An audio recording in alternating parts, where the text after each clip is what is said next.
أتيت وفي الحشا ألم ثقيل ومن عيني أنهار تسيل أنا الموجوع من ألم الخطايا بكيت فهل سينقذ. بسم الله الرحمن الرحیم. السلام علیکم ورحمۃ اللہ وبرکاتہ. اپریل 2026 تاریخ دی. راغلی یو نن د مزار درې د ستروال کم ته دغلته الحمدلله د نصیر خیریه بنسټ د مرستو په لړۍ کې یو ځل بیا دغه خلک را جمع شوي دي. هغه ملګري هغه افغانان ورونه چې په زلزله کې دوی متضرره شوي وو، الحمدلله یو ځل بیا د نصیر خیریه بنسټ کاري ټیم دلته راغلی دی. دوی ته به انشاءالله موږ خپله مرسته توضیح کوو.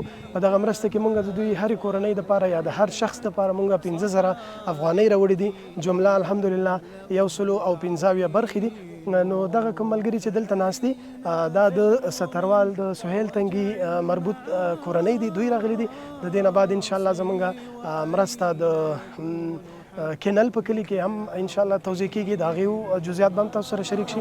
الباب يا جزل العطايا أروم به الدخول فهل تنير مددت يدي ولا أنوي رجوعا